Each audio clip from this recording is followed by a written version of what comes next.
The following is a production of DallasCowboys.com and the Dallas Cowboys Football Club. How about them Cowboys? Yeah! Go Cowboys! This is Girls Talk, Boys Talk, presented by Jigsaw Dating, preferred dating partner of the Dallas Cowboys, and broadcasting live from Dallas Cowboys World Headquarters at the Star. Now, your hosts, Christy Scales, Aisha Morrison, Nicole Hutchison, and Jess Navarez.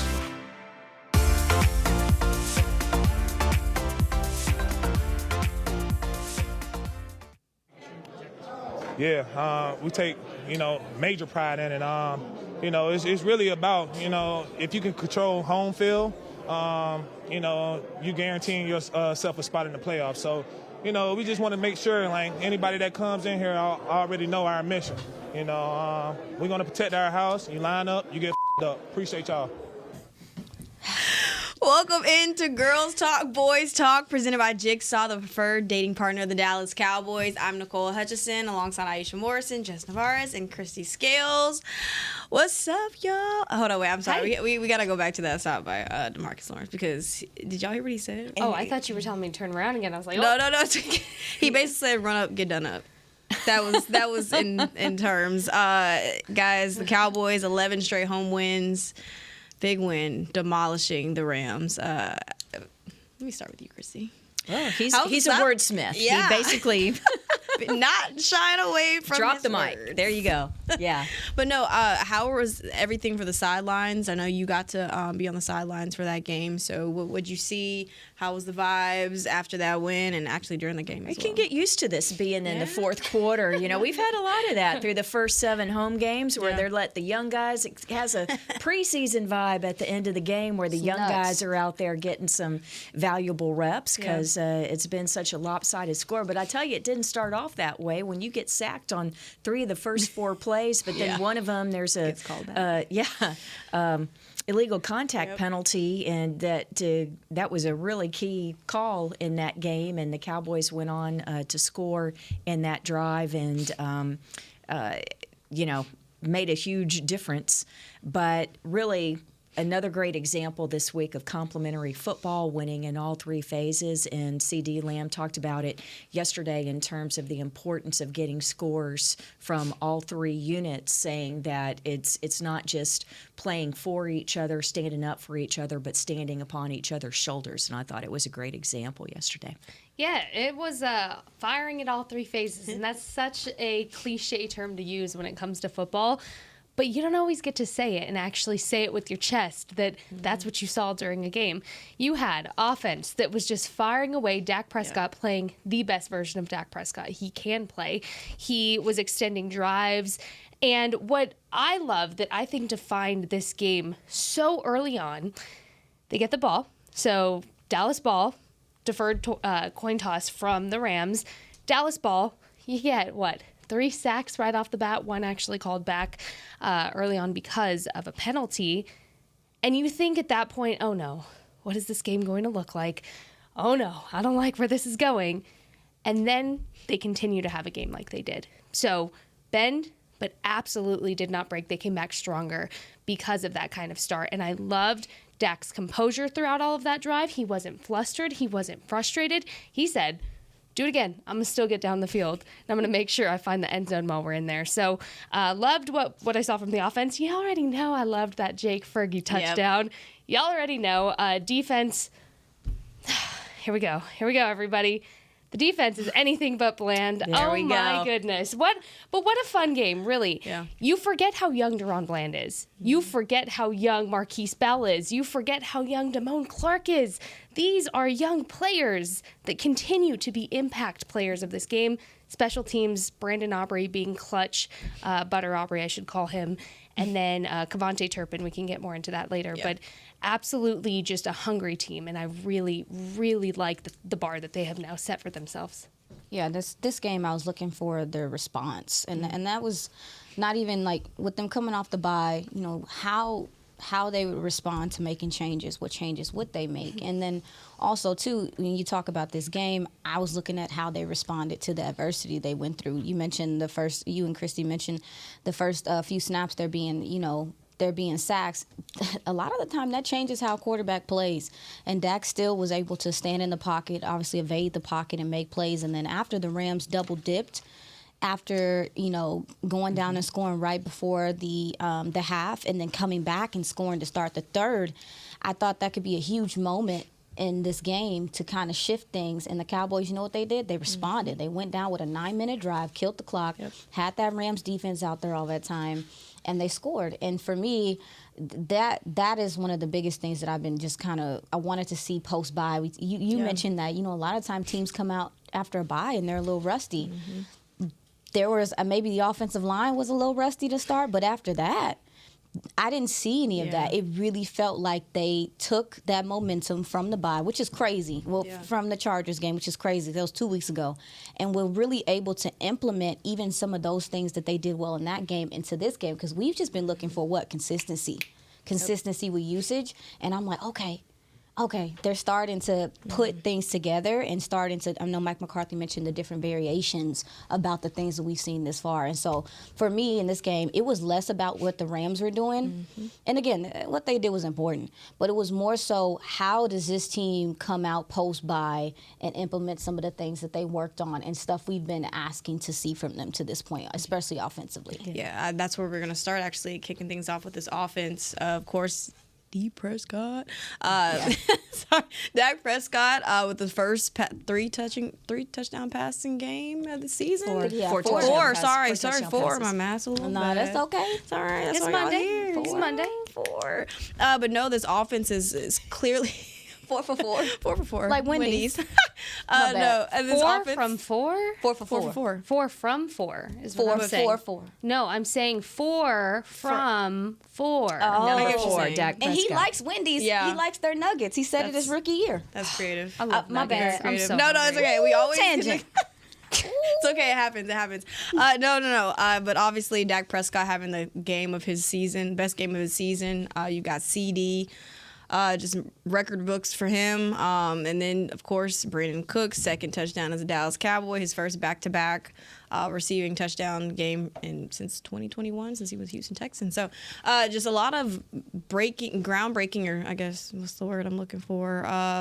Record-breaking, career highs set. For There's a lot of good CD going set a career on. high. Yeah. 12 receptions in a game, career high. So, 158 yards. I mean, this team is obviously building and finding that identity that I feel like they've been looking to find the past couple of weeks prior to week 6. What did y'all like from Dak and CD, and what y'all like from this offense? What stood out to y'all the most? Yeah, I think what stood out to me the most, like I said, was I think your head coach was able to see, hey, man, my quarterback does really good outside the pocket. He's good in the pocket, but he does some things really nice outside the pocket. So I saw them implement some play action, some rollouts, some things to get him on the move, because I think he's one of the best in the league on the move. And then also, too, I like to see the fact that they knew at some point, like the run game, it's no secret. The run game's been struggling, right? And I think they saw, well, this running the ball like this isn't working, so let's do some tosses. Let's do some things to the outside. I felt like they did try to find some other ways to run the ball. But all in all, I mean, especially in regard to Dak's play, and this is something I mentioned to him earlier in the season, is like, and I thought it was a good thing. And I'm not saying it's not a good thing, because they are a tempo offense, like Mike McCarthy says. They get to the line of scrimmage quickly. They want the defense on their heels. However, Dak Prescott, to me, is so great at diagnosing at the line of scrimmage. He was setting coverages. He was declaring. Absolutely. He was doing so much at the line of scrimmage this game. And I just really, he's talked about it, that Peyton Manning was his favorite. It's one of Peyton Manning's best traits, to be able to tear up a defense from the line of scrimmage before the ball's even snapped. And I felt like we got to see some of that again this game, even though, again, they've been going tempo, but he did so much at the line of scrimmage, getting them in the right play, and his communication and his hand signals. I was impressed with how much control he has control, but I felt like he had a supreme control over this offense this game that I would love to carry over to the next game. And I'd love to build on what you said, because it's not just Dak seeing it, but something Brian Schottenheimer, Cowboys offensive coordinator, talked about today. It's the young guys also seeing the same thing, and he used the Jake Ferguson touchdown. Great, terrific catch. Great throw, right on the money. But it's the fact that they both have to recognize the same thing. It's one thing for Dak to see it, but if the receiver doesn't see the same thing, then it's for naught. So Schottenheimer talked about, was it cover 4? What happened was the linebacker came down.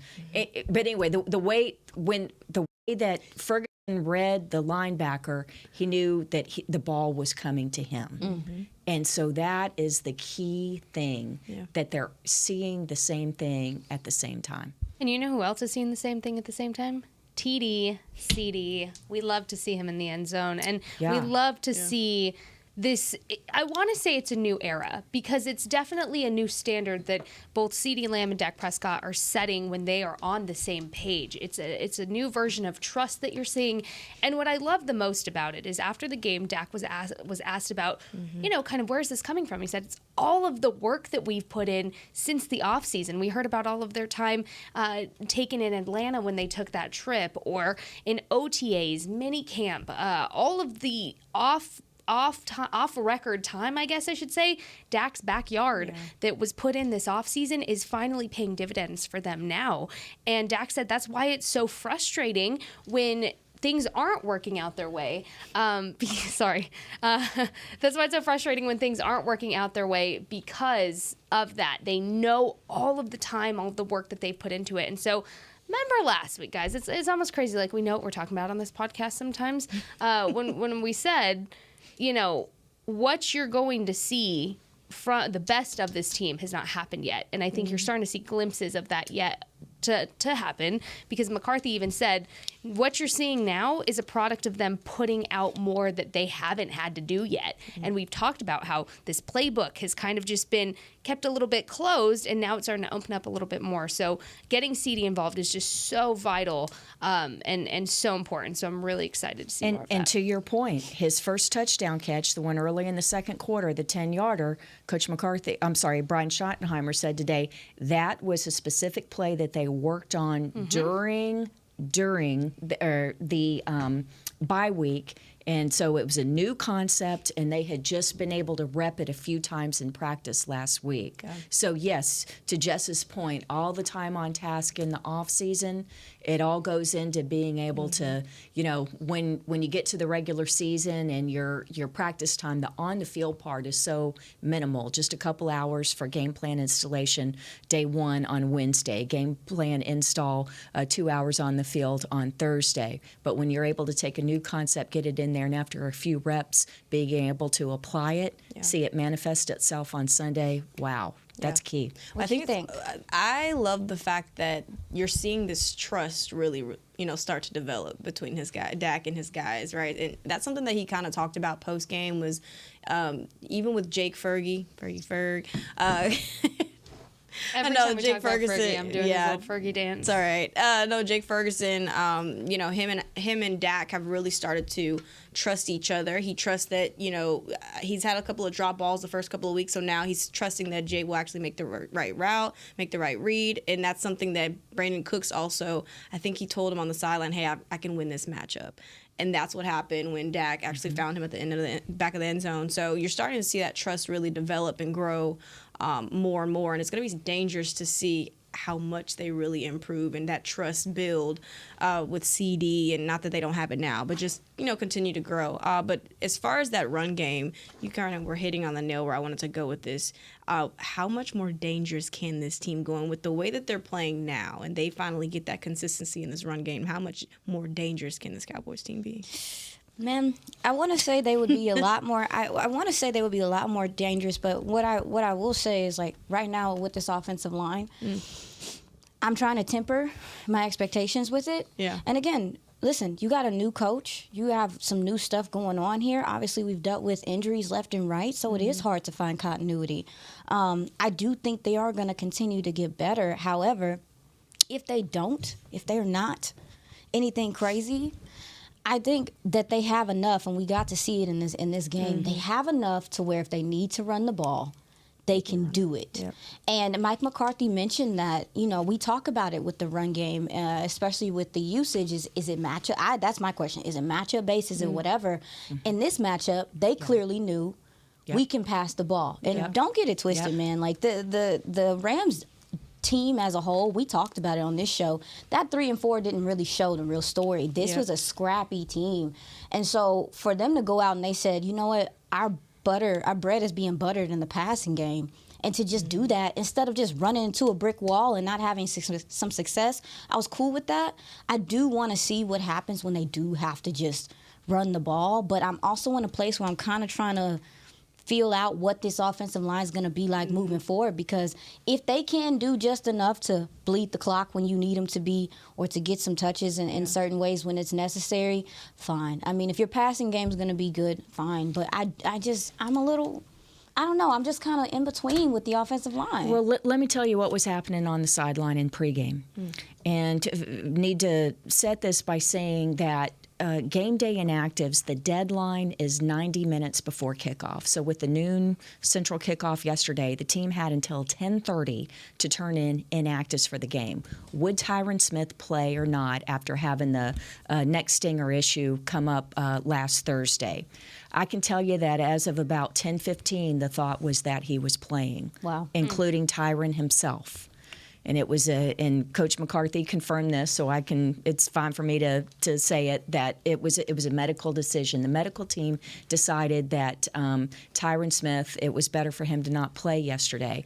And so, yes, Chuma Edoga did get some reps late, in the week in practice. But I'm telling you that as recently as an hour and 45 minutes before kickoff, they thought they were going to have Tyron Smith. Yeah, that's kind of great point, because you saw obviously off the rip that they were kind of feeling the absence of Tyron, but Chuma, of course, came. Well, the first we were talking about the first play being a sack, and that was Chuma let Michael Hoyt just go right by him, and I'm thinking, oh bleep, it might be that kind of game. It might be that kind of game. Right? Yeah. And but then credit Chuma, what a great pickup he's been, and 5 starts this year, 2 at left guard, 3 for Tyler Smith early in the year, 3 for Tyron Smith at left tackle. He has proven himself to be a valuable member of this offensive line. He suffers the ankle injury in the fourth quarter. Hopefully he'll be okay for this week. Hopefully Tyron Smith will be able to play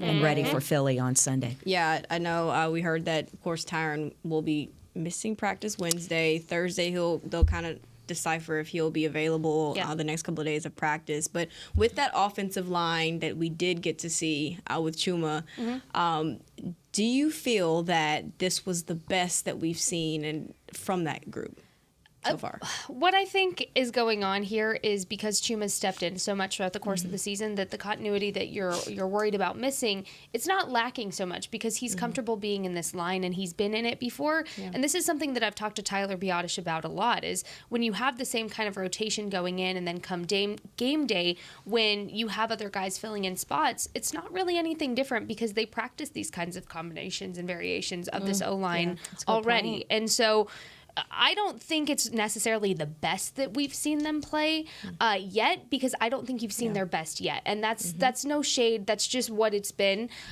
There's no reason you start off the game with that many sacks, right? And 2 of which came from Terrence Steele. So, again, those are things that I don't even have to tell Terrence. Terrence already knew. Terrence like, I got to be better at that, man, But at the end of the day, what I really enjoy about this group is just the versatility. Again, we've talked about this since last season. I like to call it the Jason Peters effect because he's really the one that brought up this whole conversation. But you have a versatile group of guys. You have a Chuma Edoga. Christy, like you said, he's filled in at 2 different positions so far this season. I caught up with him after the game. I saw him sitting in his locker, and I was like, are you okay? And he was in really high spirits last night. I mean, you, for the most part, after a game, know when it's not good. If you're talking to a guy in the locker room, you know. Sure. You know it's not good. Whether they're saying it or not, you can just tell by the demeanor. He's there laughing with me. He's like, yeah, no, I feel good. Yeah. And I was like, are you hurting right now? He's like, no, not really. And he's taking off his shoe. And I was like, gross, that is not what I want to be by you around right now. Like, y'all just played a football game. So we're here joking and laughing. But overall, he said, but seriously, I feel good. And so he said, I'll be good. And I take that at face value, though, because anytime you talk to a player, really and it's they're still on an the high injury. after They're- the game, still on the adrenaline. They're always going to tell you that, but I will say his demeanor told me a lot about kind of how he was feeling about it already from what he knew last night. So to answer your question, I don't think you've seen the best of this O-line yet, and that's okay because, look, you don't have all your pieces. You barely got your pieces kind of stacking up for you 3 weeks ago now. You're in a different timeline than the rest of the NFL, and there's really no need to compare it at this point. Yeah, well, certainly we cannot afford any more injuries on that offensive line, especially Nope. going into this week. But we are going to take our first break. We'll be right back. You're watching Girls Talk Boys Talk, or listening to as well. Girls Talk Boys Talk presented by Jigsaw, the preferred dating partner of the Dallas Cowboys. We'll be right back. We know that juicy, cheesy, grilled to perfection burger sounds amazing, but it does sound like something is missing. Pepsi, baby! The yin to this burger's yang. Burgers and Pepsi go together like burgers and Pepsi. This perfect blending of flavors makes every bite of lettuce, every sesame seed on the bun, and every sip of that crisp, refreshing, ice-cold cola a journey to Foodtopia. Burgers, better with Pepsi. That's what I like. At Jigsaw Dating, we obviously want the Cowboys to bring that 6th ring home. But to be honest, we're more focused on finding the person who will put a ring on your finger. That's why we created a dating app that reveals your face through meaningful conversation, so you can date deeper. Because it's personality that matters the most, not looks. Join Jigsaw Dating today, dating partner of the Dallas Cowboys.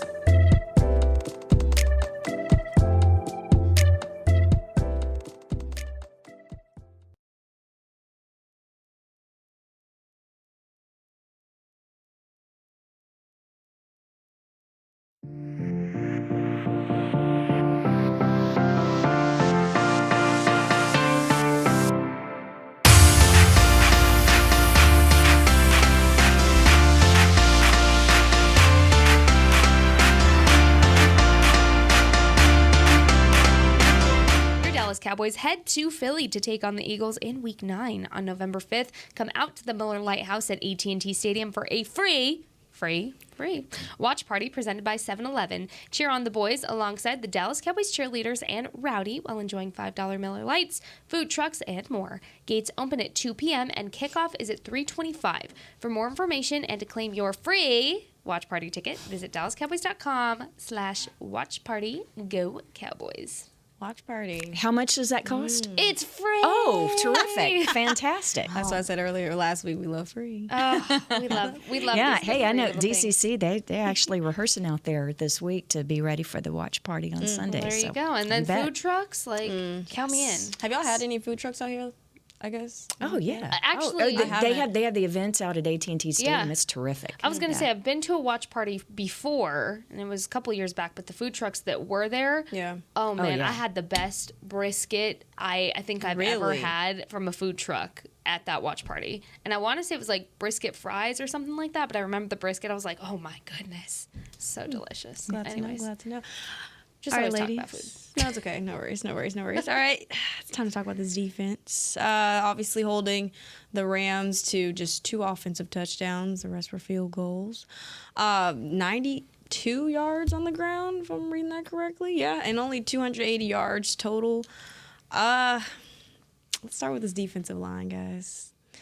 Special. Just what stood out for you with Jonathan, Osa? Those guys have been really special all season long. But what'd you see from the sidelines? And able to get enough pressure on Stafford to affect some of the throws. That was key. Obviously, Stafford hitting his thumb on Mozzie's helmet there on the 2-point conversion late in the first half, and then injuring the thumb. Sean McVay, the Rams head coach, confirmed post-game that Stafford left the game not because of what happened at the end of the first half, but what happened early in the third quarter. Why you throw a quarterback who has a thumb that's already bandaged up, why you throw him a ball on a gadget play, on a double reverse, on a 2-point conversion, and have him had to extend the ball into the end zone, and that's when he hurt his thumb, was when he put the ball down in the end zone at the end of that play. That was a head scratcher. But yeah, the other part of it was with the D-line, the Rams obviously had to abandon the run game because they fell behind so quickly in the game. So we didn't really, I don't think, get a good measure of the run defense yesterday just because of the situation of the game. But wow, to see them get enough pressure and to have Deron Bland at 7 games in become the first and only Cowboy defensive player in history with 3 pick sixes in a regular season. And I called somebody was going to catch a pick six. I knew it. I called it last week. You did. I did. You did call it. And he may not get an easier one. That was obviously a miscommunication between Stafford and Kupp on an option route.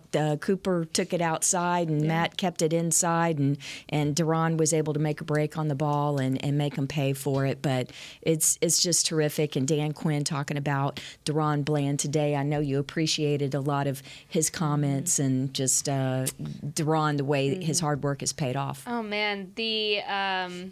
I guess the urge I have to fight to not be like anything but Bland anytime somebody talks about this man, because it's so exciting that you have this young player taking such a huge leap and so early in his career. And he has these ball skills that Dan even talked about today, saying it's not something you just find in any kind of cornerback when you're out looking, right? He has very unique skill set. And to your point, Christy, how, it was a miscommunication, but he was able to diagnose that miscommunication that quickly, and half a second will make the difference in those plays between being a play or a missed opportunity. And what I love about Deron Bland's play style is he takes those and he makes them opportunities because he's acting so quickly on diagnosing what exactly the opposing offense is doing. So a miscue, yes, it could just be a miscue, and that could have just been a dead ball at some point.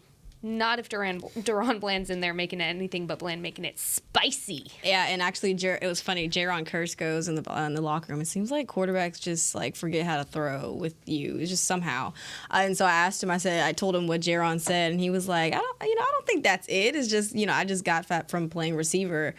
So he had some receiver skills from back in his day. That's kind of helped him be the ball hawker that he is. And so, Aisha, what would you like from D Bland? Oh, from the defense in general. I mean, well, don't make a mistake about it. Don't let people try to make it seem like the Rams offense wasn't firing on a lot of cylinders before they came in here. I didn't even realize they were 10th in red zone offense, 7th in yards per game. They were really good on third down, and the Cowboys held them to four first downs out of 13 opportunities yesterday. Third down defense was strong. It was fantastic. And then also, too, I mean, we talked about this Cowboys rush defense for a while now, but this season, for the most part, they've shown you, minus the Cardinals game, whatever, they've shown you that they can stop the run consistently. DeMarcus Lawrence. Yep.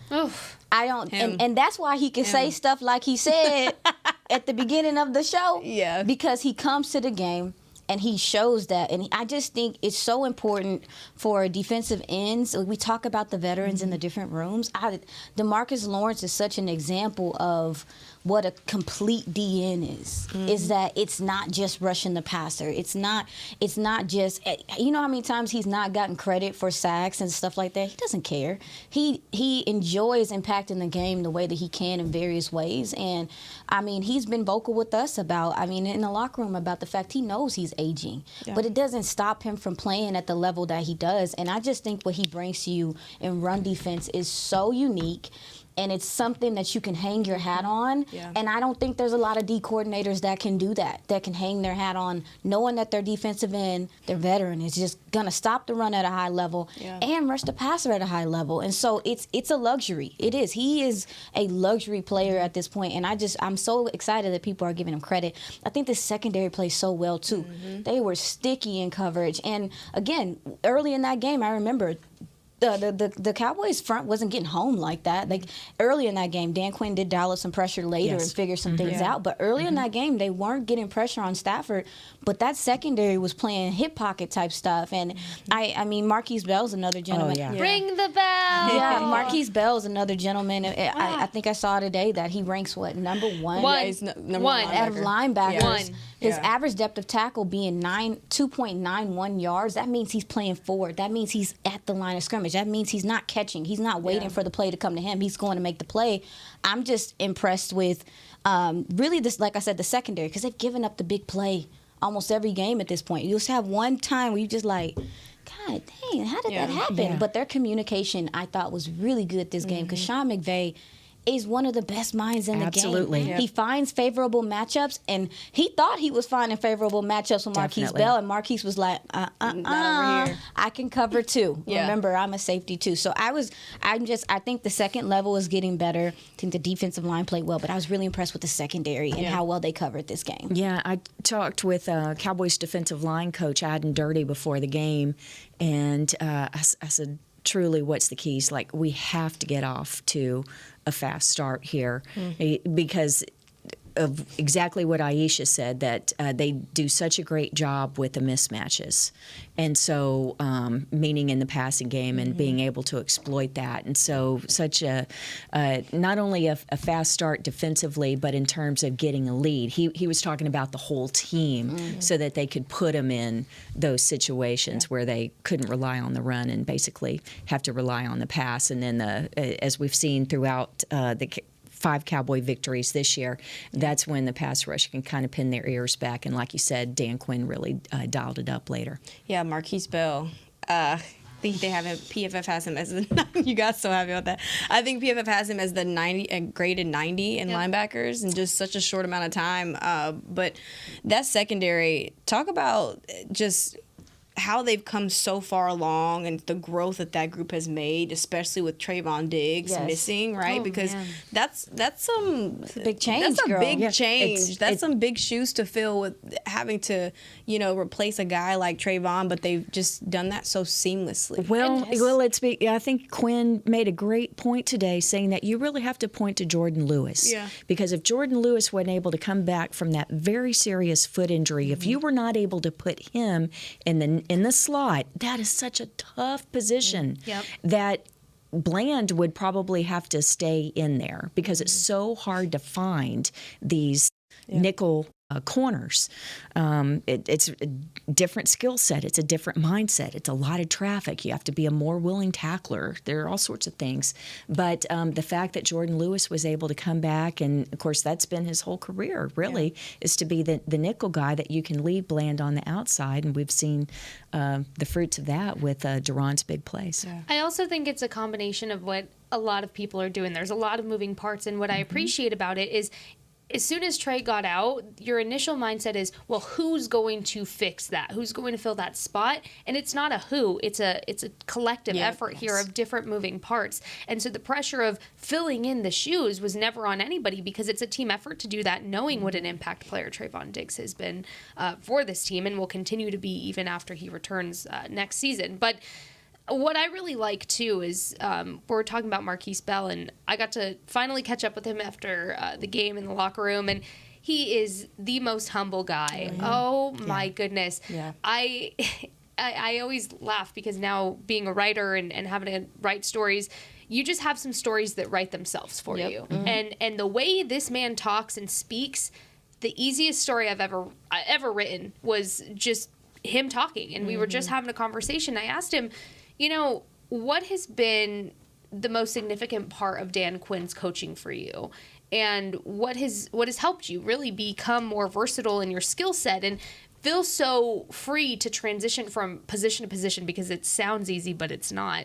And he said, Dan's patience, his patience with me in knowing that I'm going to make mistakes. I know I'm going to make mistakes, but it's not just his patience, it's everybody around me, he said, because it's basically a trickle-down effect from if he makes a mistake, everybody else on the defense is going to notice. He said, so my guys have my back. Mm-hmm. And it was just so funny. I said, is there one person that's kind of taking you under their wing? And he said, the whole defense. The whole defense. So he's such a team-first kind of guy, and that mindset just is so big for him. And it's really, really cool to see good people like Marquise Bell go in there, make an impact in such a short amount of time. An undrafted guy last year. Yeah, because I'm sure I'm about to say something about it. Undrafted. Right, like undrafted. You're talking about a guy. HBCU. You're talking about a guy that should not have had the opportunities that he's had thus far.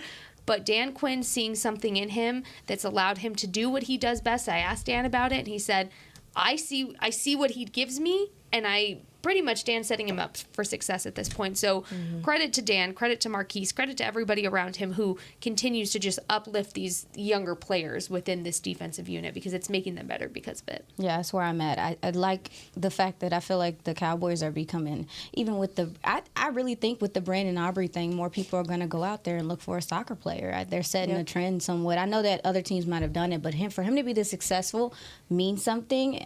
I'm so glad that we stayed confident in him because I remember early in the show, we were like, what is this man going to do? What is happening? But in regard to Marquise Bell, hey, man, I really hope that people across the NFL are looking at some of these HBCU players that are being successful. I covered the draft. I saw there were plenty of guys that were capable of playing at a high level in this NFL.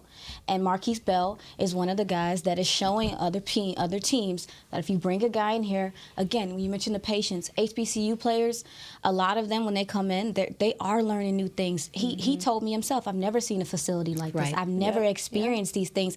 Even so, I'm like, dude, are you getting treatment? Are you doing what? He was like, yeah, that's different for me because they're used to being calloused and just having to persevere through that. For me, I really like that he's risen to the occasion. I expected nothing less of him, but what really is doing it for me is that the national coverage is starting to point out that he is an HBCU player and that he's risen to this position and that he's played well. And I really hope other teams follow suit. I hope that more teams take the time to be patient with some of these HBCU players and allow them to come in and have the same opportunities as some of the other players, because I'm telling you, it's just, I covered the draft and there's a lot of guys in there that I'm like, why isn't this guy being drafted? It's unfair. But shout out to the scouting team for the Cowboys for seeing something in him and letting him be great. I hope he continues to piss people off and make them look stupid because he's doing it right now. I'm so impressed with him. Yeah. I mean, hey, you hit it right on the nail. Baby, I feel the way about it. Because he actually I asked him, coming from an HBCU, a lot of people, their talent gets overlooked. It does. I mean, it really does. And I played in HBCU, so I know. Yeah. So not football, of course, but no. I mean, we know that we get overlooked because you think HBCUs, they ain't got that much talent for real. They can't compete with some of the best because they're PWIs or whatever. And they don't get the same opportunities. You got to play through that.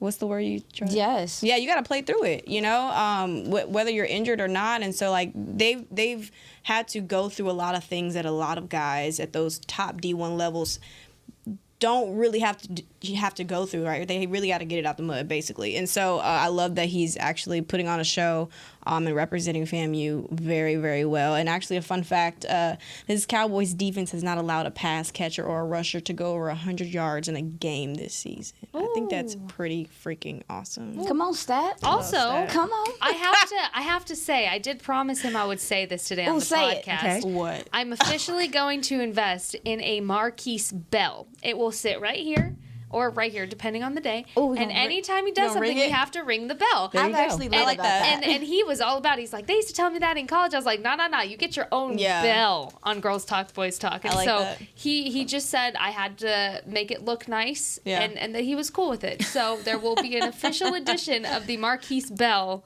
here. Period. Oh, we can get together and paint it. Yep. We're going to make it look good. Yes. All right. Well, we will kind of went over a little bit, ladies, but it's all right. We'll be right back. You're watching Girls Talk, Boys Talk, presented by Jigsaw, the preferred dating partner for the Dallas Cowboys in the SWBC studio. At Jigsaw Dating, we obviously want the Cowboys to bring that 6th ring home. But to be honest, we're more focused on finding the person who will put a ring on your finger. That's why we created a dating app that reveals your face through meaningful conversation, so you can date deeper. Because it's personality that matters the most, not looks. Join Jigsaw Dating today, dating partner of the Dallas Cowboys.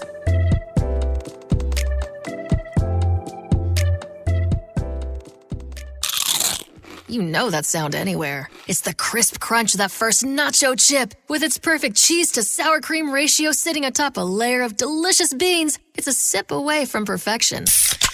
That's what we're looking for. Add a delicious, refreshing Pepsi and we've achieved absolute nacho nirvana. Because while you can pile those nachos high with every spicy, cheesy, savory topping, there's no topping a cool Pepsi finish. Nachos, better with Pepsi. That's what I like.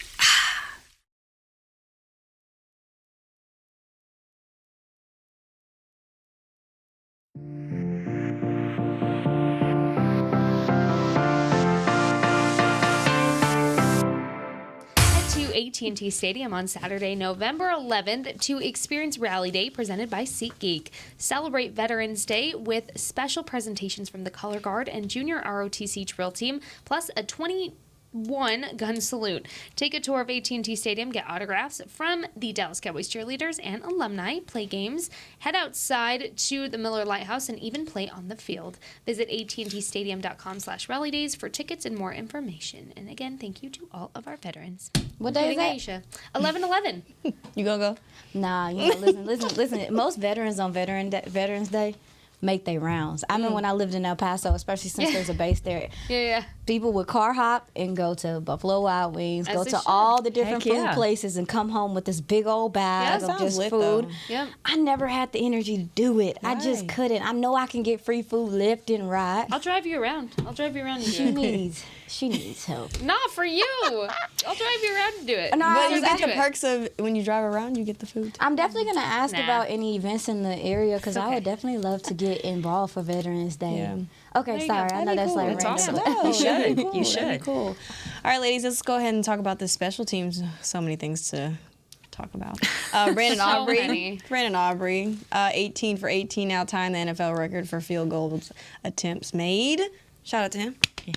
And then you got Sam Williams at gunner playing absolutely amazing, a block punt for Monster. a safety. Wild. It doesn't Yeah. look right. Wild. Yeah, well, I have to tell you, I was kind of like waiting. I knew going into Sunday, and then I knew Yes. Sunday that it was going to happen, that they were going to put Sam Williams Yeah. out at gunner.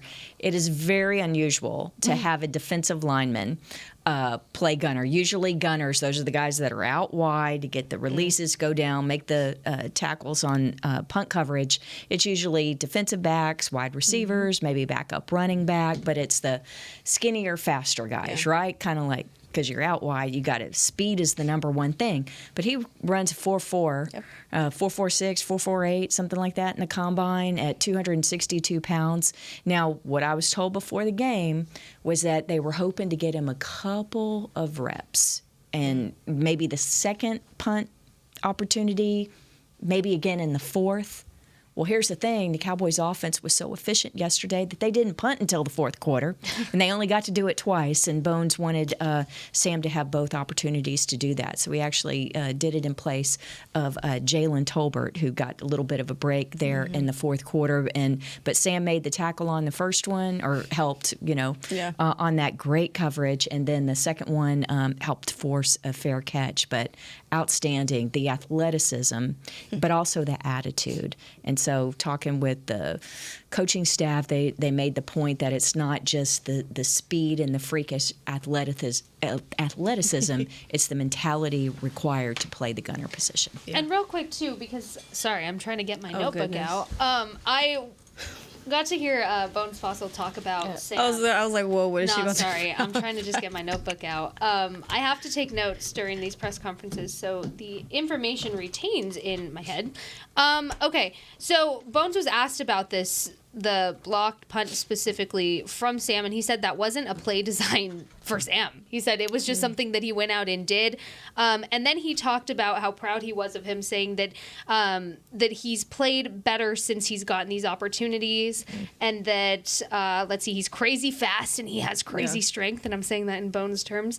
And then I guess so what had happened was pretty much Bones had said, he obviously wasn't excited by any stretch of anything to see C.J. Goodwin go down. He said, but what I was excited for was to see the opportunity that it opened up for different guys. He said, and Sam was one of the guys that was kind of tossed around in there as far as a name that was mentioned.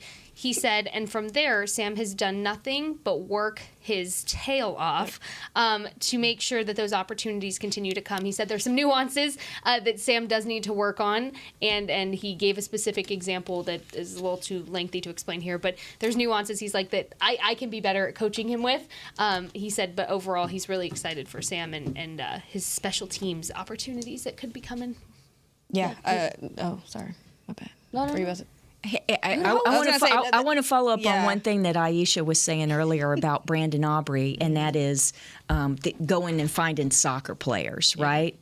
Well, just kind of a little trip back in Cowboys history. The Cowboys had a player in the early 70s, 5 years, played 71 through 75, and the Cowboys actually went to Austria, and they were looking for soccer-style kickers because until the late 60s, there was a kicker that was with New York that kind of was the first NFL soccer-style kicker. Before that, the kickers, it was just the straight-on kicking. But it's like, oh, here's a chance. Maybe we should follow up on this. So they send some scouts over to Europe, and they find a soccer player in Austria who was playing for the national team and playing league over there. It's a guy named Tony Frisch. And I know that a lot of the longtime Cowboys fans who watch this show remember him. But that was the Cowboys were one of the first to bring the guys over from Europe, and a lot of us still remember Tony Frisch. So, yeah, That's the cool, thing man. is, cool. everything old is new again. But now, of course, Brandon Aubrey's MLS and started at Notre Dame, and they found him literally 5 miles from here. He's from Plano. Yeah. They didn't have to go to Europe to find Brandon Aubrey. He literally was down the road. I think it's cool that he gets to come home or down the road and rep his like hometown, home city, and make NFL records. So I think that's pretty dope. Well, and also just for a guy with the demeanor that he has, he's not. If you've ever gotten to listen to Brandon Aubrey talk or you've talked to him, he's just the same every single time. Good day, bad day, windy day, rainy day. I mean, he's going to give you good information, but he is just so even keeled all the time. And Bones even talked about that today in the press conference. He was like, it makes me confident that he has that kind of mindset. Yeah, but I have to ask you, how come when yesterday we knew that he needed 2 kicks entering the game to tie the NFL record for most successful field goals to start an NFL career. But y'all, when they sent him out for that 58-yarder, were you thinking, wait a minute? No. You knew. Had no doubt. Here's the I had thing. no doubt. I was ready. Him. He's him. he has. I will never. I can't get over the fact when you see some of these kickers make these big kicks, they have to put their body into it. Yeah. He just kind of flicks his leg, and it's just his power is so controlled. Yeah. Yes. It's so different than what I've seen with the kicker for a while, and so I knew he had the boot. And it was like, y'all, it's something to be said about the fact that it was straight down the middle, too. It wasn't even... It's like Veering off second to the nature. left or right, yeah, second nature to him. I think. I mean, we talk about special teams in general. I think Nashawn did have the holds against with Turpin, but Turpin, that's his biggest return he's had in quite some time now. Since the Philly game last season. On the free kick after the safety. Yeah. And I believe getting Nashawn right back. You also Rashaan Evans got some time there. Yes. I do think that the coverage has been pretty good too, but his protectors and stuff really worked for him yesterday. And I'm looking at Kevontae Turpin. I truly think that the snaps that he's getting on offense that's allowing him to get in a rhythm and to use his vision is also paying dividends for him as a returner. And she probably got the goods because that's her dog. But yeah, I see him settling in more because he is a jitterbug. He is a little antsy. And now I see now that he's getting some of these sweeps and stuff, you see him surveying the field to me better than what he even did last year. So special teams to me is taking an uptick. You're using some weapons and you're getting returns, which is almost like an anomaly now in this NFL. So that it takes coaching. And Absolutely. it takes preparation. So I'm liking it. And Brian Anger don't get no love, but come on, extension of the defense. Yes. Go ahead. What did you have? You have something? No, Jared? Bones mentioned that in the press conference today. Excuse me, sorry. I missed it. Yeah, no. Bones mentioned that, but it's a great point because again, that shows your football mind of you didn't hear him say it, and you're right on the same page. So again, you're welcome. Trying my hardest. No, Bones mentioned that, and also he mentioned a little side nugget that. Instead of Cavante going to the sideline, throwing his helmet, being like, "Oh, what the heck, man!" Like like any normal person would. You know what he told Nashawn, right? He said, "It's okay, man. You're playing aggressive. You had my back." Yeah.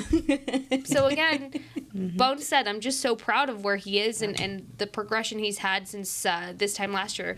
I guess Turpin told him that he feels better right now than he did this time last year. So he's growing, and that's all you can ask from a guy. I think this team has to feel good and feel better about everything that they're doing right now, right? They're in a good position heading into this weekend. But that's a wrap for Girls Talk, Boys Talk. We'll have to carry this on tomorrow, continue this tomorrow. But that's a wrap, ladies and gentlemen who are listening, for Girls Talk, Boys Talk, presented by Jigsaw, the preferred dating partner of the Dallas Cowboys. We'll see you mañana.